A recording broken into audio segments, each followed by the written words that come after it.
Hi guys, Travis Kepler with Kepler Design Co. out of Palmyra, Nebraska here. I received this package from Flashforge 3D printers today. It's their new Guider 3 Core XY. Let's go ahead and check it out. This unit came from overseas and appears to be packaged fairly well.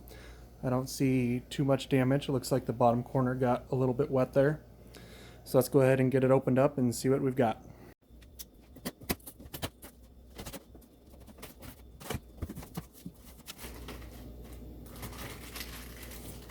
So on the top here, we have our after-sales service card, and it looks like our user manual.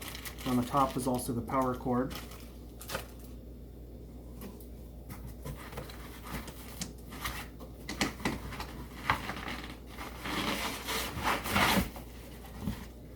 Some packaging to enclose the top. Looks like I'm going to lay this down and slide the whole unit out.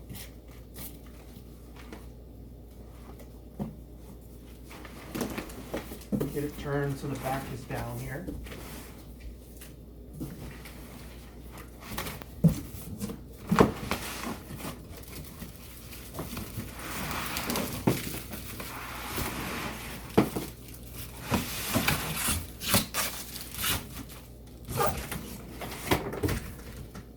There we have it. For as large as this unit is packaged fairly well. It's pretty simplistic packaging, but it seems to have done the job. This package is fairly heavy. I think it was 37 kilograms, which is around 70 pounds, so it is not a light machine. Let's come in and take a little closer look here. On the top, you have this lid to access the extruder, it looks like. This appears to be a clear plastic or Lexan material. The door was taped shut. I took some tape off already on this front door, so we can open that up. There's a nice metal bar here that connects to a magnetic strip. Looks like we have some more materials on the interior that we need to get removed. On the top, here's the touch screen, as well as your USB port, and it looks like the power button. Working our way around the printer, this is a very sleek and professional looking machine. I think the next step is to get it on the workbench and get it powered up so we can get some of those internal components out. We need to raise the bed. Here's the filament spool holder. There's an access door on the right side here that allows you to put a full 1 kilogram spool in there. Let's see if we can find some room on the bench and get this machine powered up.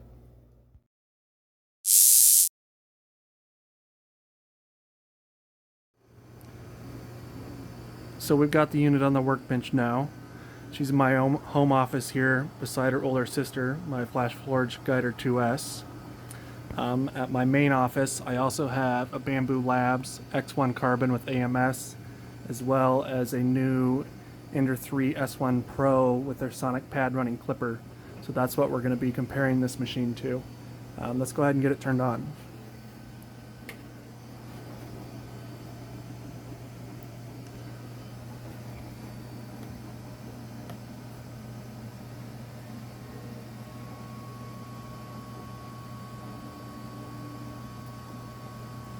Splash screen seems very similar to my Guider 2S.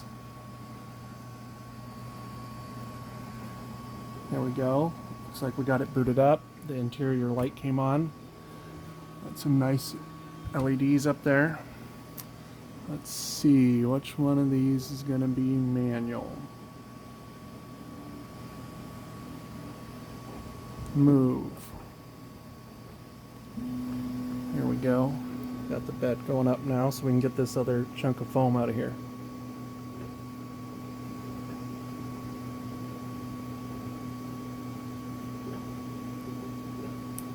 The Z stepper seems very smooth and quiet, so that's good.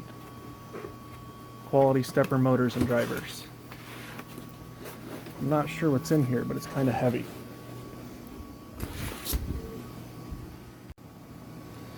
So I got this foam package opened up. Looks like we have an extra glass build plate There's a spool of red PLA. There's some hot mitts for removing hot parts. Looks like we have an extra Bowden tube with probably a filament runout sensor. We have, looks like a little starter kit. I see some glue, some flush cut pliers, needle nose, screwdriver, some white lithium grease, spatula, Allen wrenches, nozzle declogging tool. Got all sorts of goodies. So now looking inside the unit, it looks like there is a zip tie on the head that we need to snip off.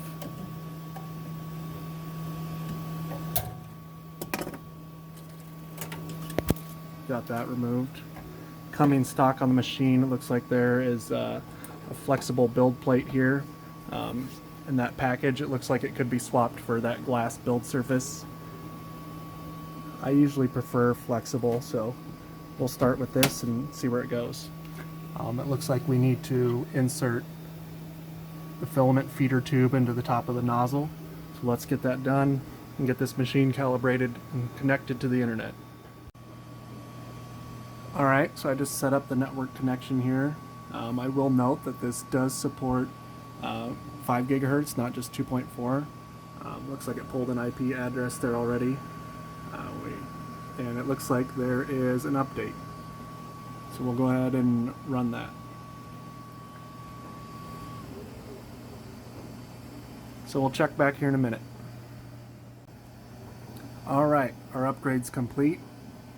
It says please restart the machine. Looks like we might have to flip the physical toggle. We'll give it a second. Turn it back on.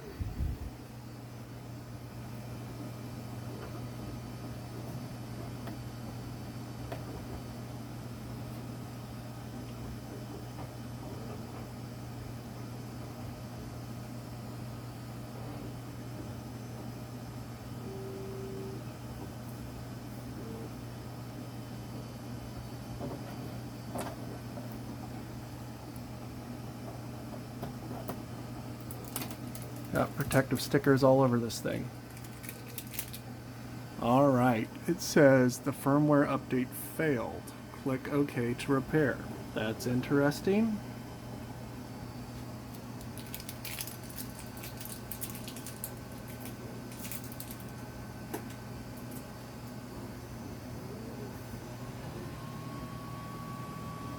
It says repair is complete. Please restart the printer.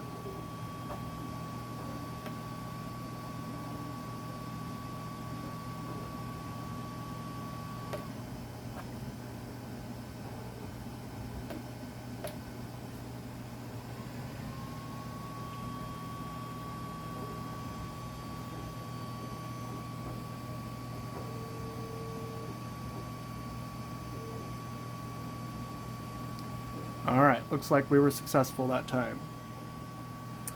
Let's get some filament in this guy and get it calibrated. So rather than open that brand new spool of filament, the red PLA, I'm going to use this open blue Flashforge PLA. We'll get it fed in here and get the machine calibrated. So I've got the filament fed into the extruder as far as it'll go without preheating it. So we're going to go ahead and run the load operation. It says make sure no filament is in the tube. Press OK and follow the instructions. So now it wants us to select the material type. PLA looks like it's heating to 220. So I always like to put just a scrap on top of my build plate while it's loading. That way it's not just squirting hot material onto the build surface. Looks like it's doing a similar thing to my other printer. Looks like it's homing all the way down.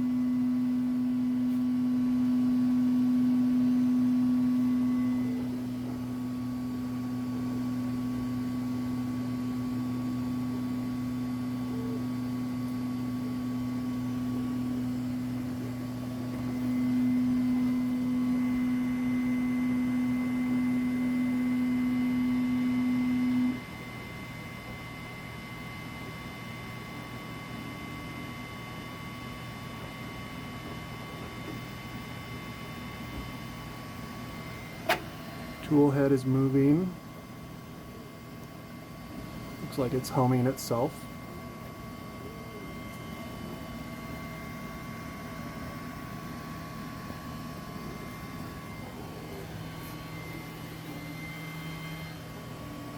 It says heating the extruder, please insert filament to spool. So I can see some blue starting to come out of our nozzle there. We're about to temperature, we're at 190.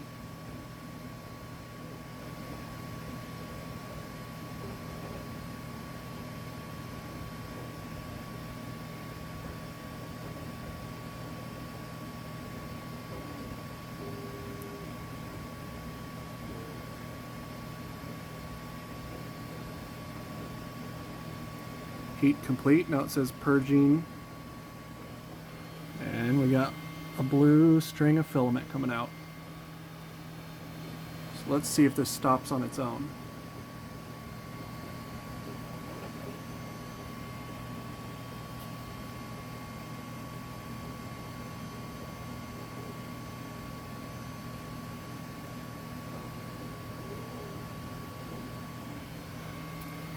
Still going, getting quite the coil. I might go ahead and cancel it because at this point we're just wasting material.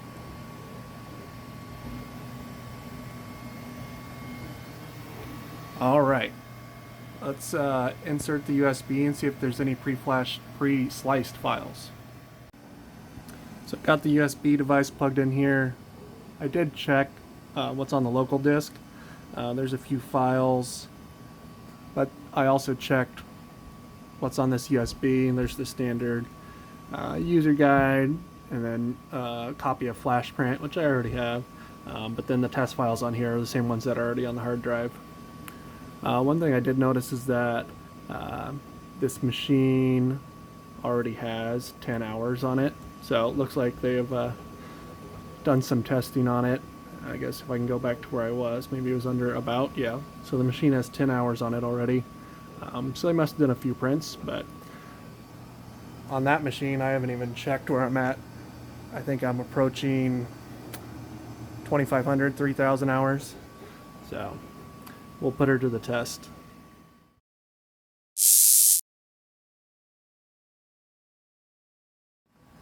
Alright, I think we're finally ready to calibrate this machine, but first we need to preheat it. So there's this temperature icon here in the middle. I like my bed at 60, so let's go ahead and get the platform heated up. And while that heats up, I'll go ahead and navigate to the calibration menu, which is just here under this little tools icon. Inside of here there's quite a few different options. One thing I did see that was neat that I will want to explore is under the camera. Obviously you're able to view the live camera, but it looks like this will do a time-lapse mode similar to how Bamboo Labs and some other third-party options can do. So that's pretty neat. Under calibration, we have the Z-axis, the sensor calibration, which it said is for the flexible build plate. I haven't looked what assist calibration is. Looks like that is an automated leveling process. So let's go look at our status here. Oh, it canceled that. Didn't make it very far.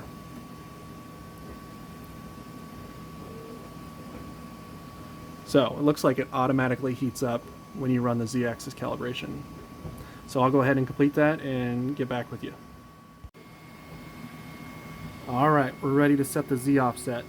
It said to use the leveling card, so I had to go look through the package. I was just going to use a sticky note, but we're going to do what they say. They include the tool, so we'll do it the right way. This is what the menu looks like, so I'll go ahead and get this done. Alright, we got our Z-axis calibrated, so now let's go ahead and do the sensor calibration. It says make sure you do the Z first. Yep, already did that. So it looks like it's heating up again, and then it should check the probe sensor on the tool head. It says it's calibrating the first point. Looks like the bed's raising up to the nozzle here. You can see there's a sensor on the back of the tool head, little red light there.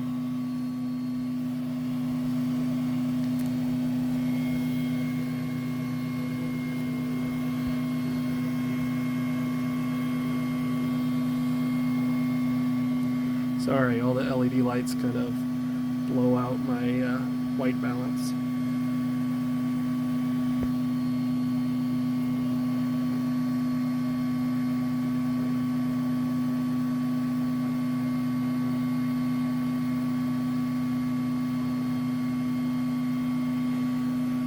So it looks like it's going to check all four corners here. Back left is first.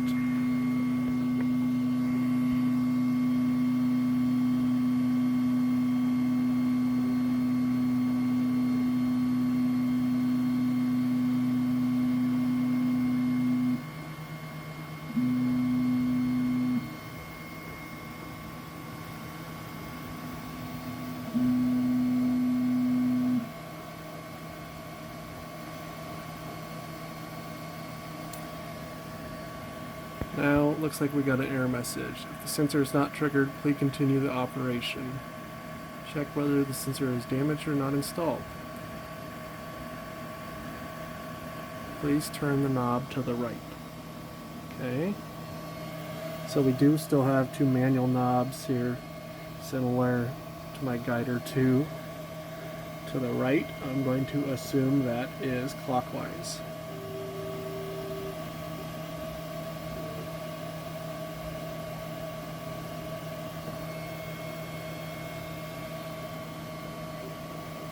Let's try it again, see what it says.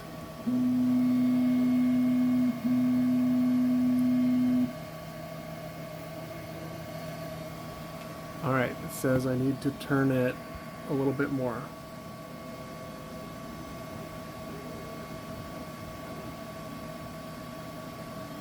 Let's verify again.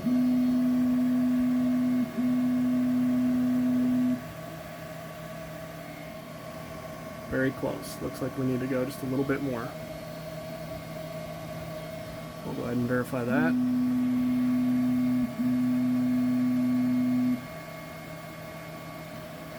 Oh, went too far. Back the other direction, except for the knob arrow did not reverse. So before the numbers were negative and now they're positive. We'll see who's right here.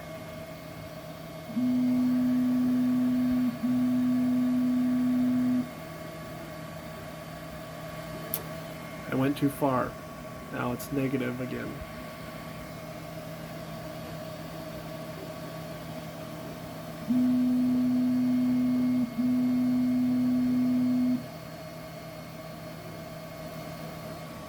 Not enough.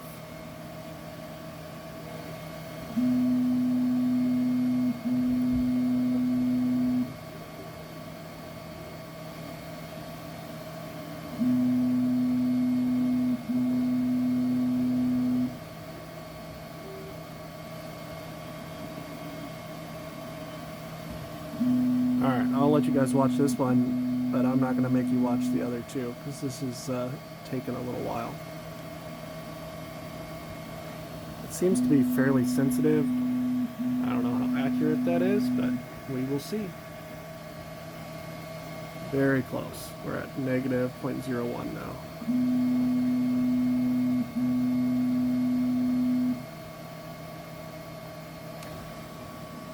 It says 0. So I guess we'll verify it again.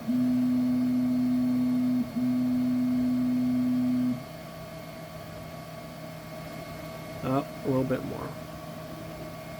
Different number that time. 0.01.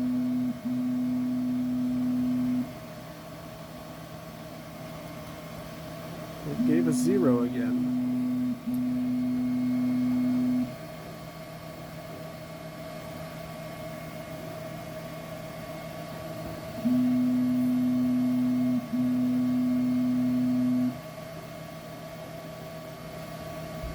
Too far.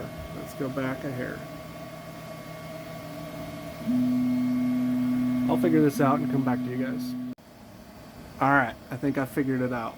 So the initial probe on point 1 was 1.61, and we're trying to make 2 match that, not take it to 0. Aha, I think I get it. One thing that I just noticed is this build plate is pretty loose. It seems to be pivoting back here where it connects to the gantry. So I'm going to try tightening a couple of these screws and see if it eliminates that wobble. Alright, so I tightened those 4 screws that you can see there, and there's 4 more on the other side over here, what are much harder to get to because there's no side door, and the build plate is very solid now. So every single one of those was loose. Something to note there. Alright guys, so I got this sensor calibration figured out, but I'm running again because I don't know that I quite trust it.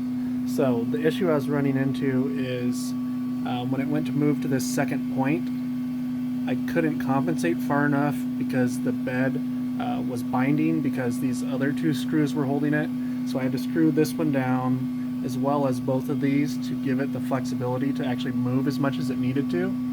So I actually had to adjust it quite a lot. So now I'm going to run it again just as a good double check. So should be in good shape now. Alright, we got the sensor bed leveling figured out. Let's see what this assist calibration does.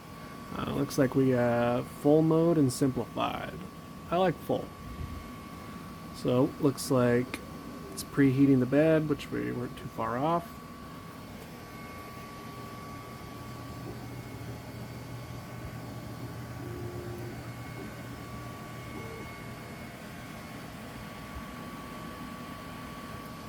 Start.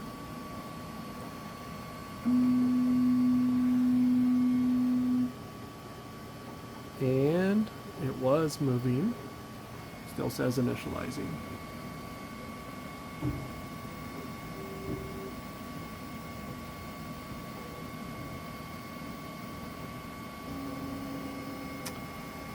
Alright, looks like this is going to take about 4.5 minutes.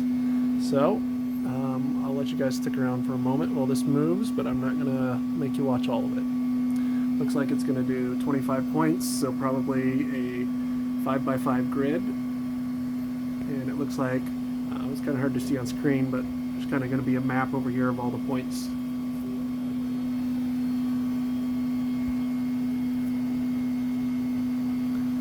One thing I did notice is these lead rods, guide rods, are quite large, much larger than what I've got on the Guider 2S.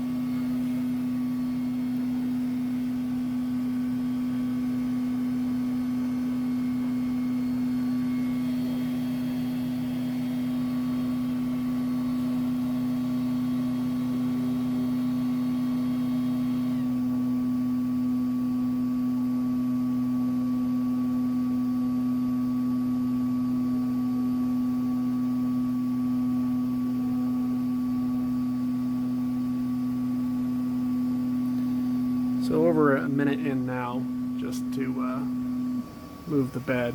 But yeah, now it's doing all of its points.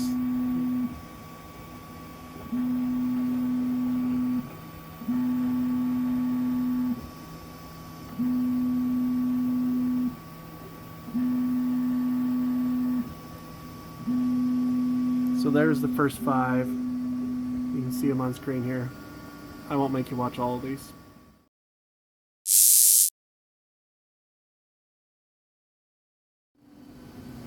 Not sure how well you guys will be able to see this, but I pulled up Flashprint and I just clicked the multi-machine control and connect. So there you can see my Guider 2S, and then the Guider 3 showed up right away. So I can view the machine.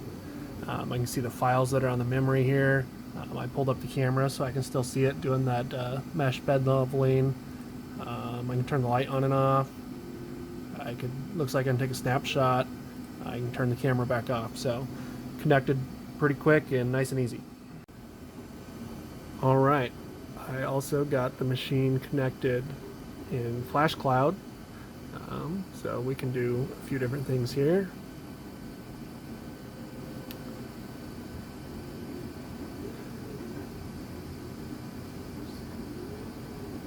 So let's see if the camera will load through the web interface.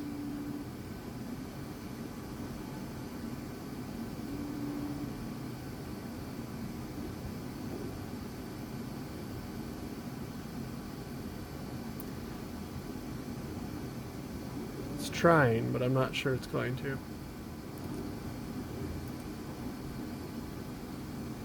Oh, it says the printer's offline now, so might be a little buggy still.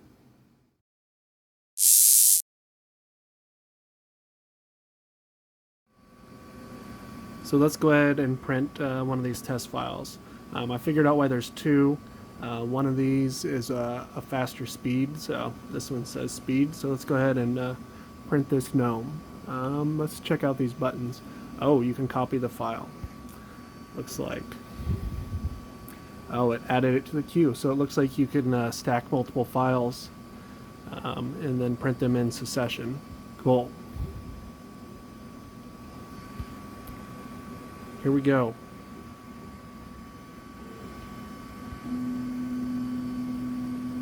This guy, I think, is supposed to take like 37 minutes or something. So we'll check back and see if we get a blue gnome here in a little bit.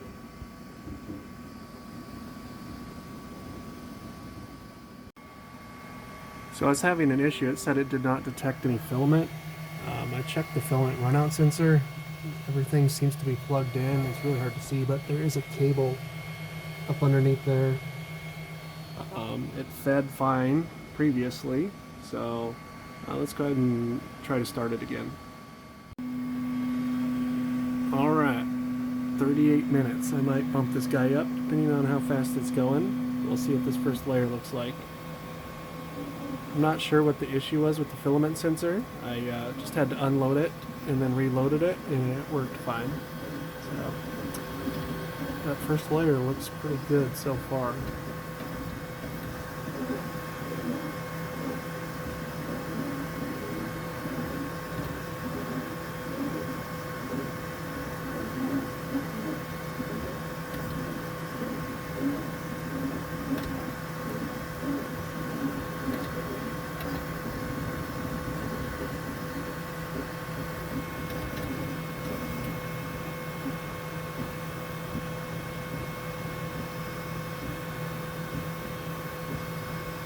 Looks like our Z might have been a touch high, didn't get a lot of squish. But here where it's filling it in, it looks really good. So far looking pretty good. I did pull this up on the computer and it was sliced at 100 millimeters per second. So let's go ahead and bump that up to 120. See if we can get this guy done a little faster. Got to click the little checkbox here, otherwise it ignores your settings. But so far,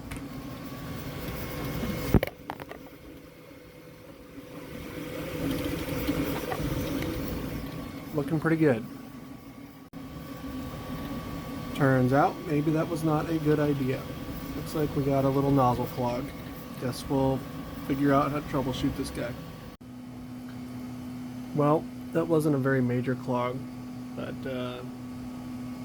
I just had to grab the filament while it was still hot, pull it out, and then I heated up the nozzle the rest of the way. This guy doesn't want to focus on that first layer. Looks really good though. But yeah, and then I just heated it up, used the needle, press it out, came right out, reloaded the filament, and we're starting over again. There you go. But yeah, that nice and crisp and clean first layer there. We'll see if it'll go again. I won't mess with it this time. So, it turns out that it was not me turning up the speed that caused it to clog. This spool was tangled. And it also just tried to suck this tube all the way down inside the extruder rather than slip and not be able to pull the filament in. So, that is operator error.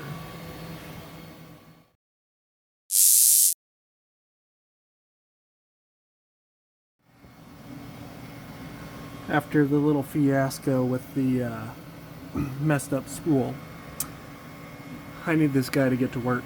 So we're printing a large customer part that's going to take over 12 hours at 100 millimeters per second. And this is Matter Hacker's Quantum Blue Raspberry PLA. So this stuff is pretty expensive in the realm of PLA, so hopefully I don't come back to a big mess.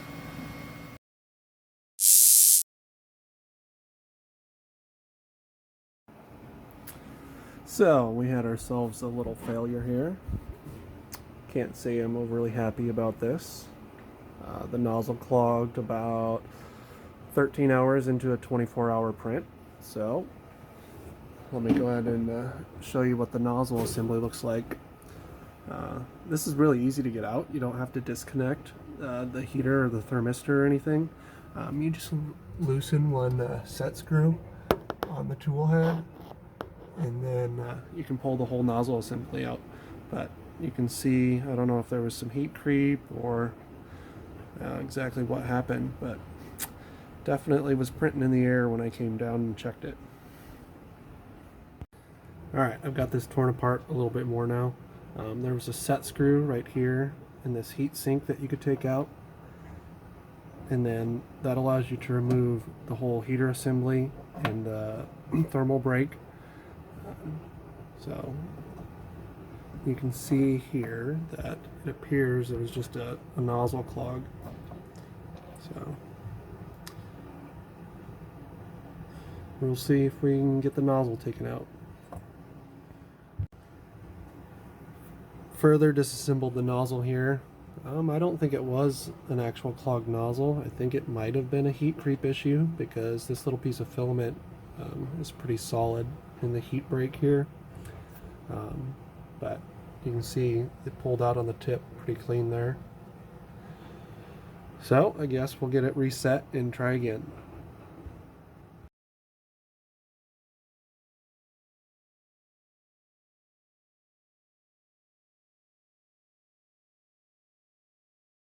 So I wanted to provide some follow-up here on a couple of the failed production prints that I had. That large quantum PLA print failed only twice. At first I thought it was a nozzle clog, but I'm not exactly sure what was going on. I think it ended up being an issue with the G-code or the slicer, because it failed in almost exactly the same point. I guess I got the parts right here. So one of them is a tiny bit further along than the other, but I disassembled the whole nozzle both times and there wasn't a clog or anything, so it seemed like there was an issue with the extruder just pushing filament still, because when I came and checked it, it was just printing in the air, but the nozzle was not clogged and there was no filament coming out, so it seems like there was an issue with the extruder G-code.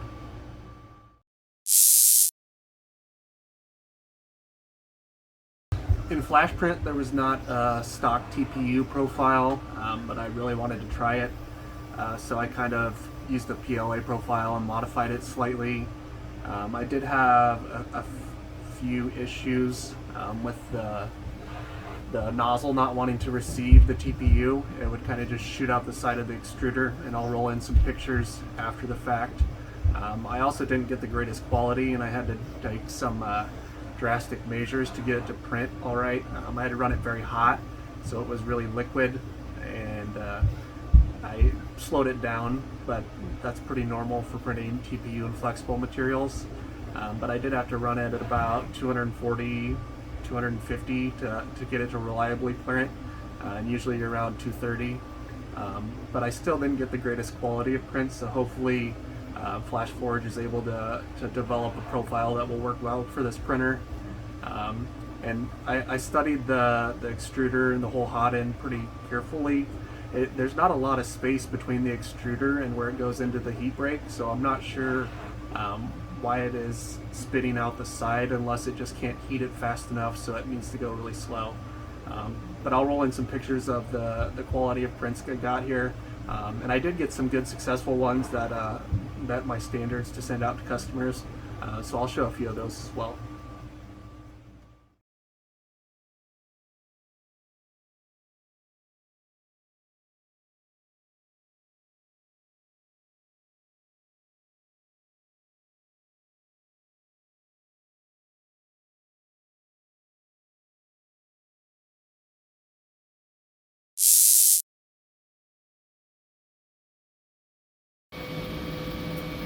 So this is printing on the Flashforge stock fast PLA profile.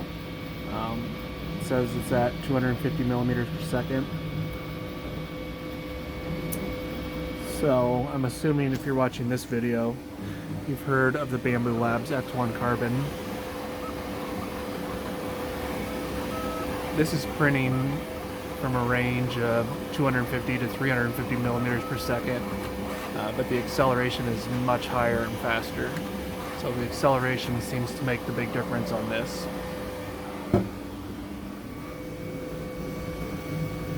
In Flash Print, there isn't a way to adjust the acceleration settings, but I might try a Kira profile that I've made for my Guider 2S and see if I can modify it and make it work for the Guider 3. So there was doing some supports and some inner perimeters. You can see I was moving pretty quick there.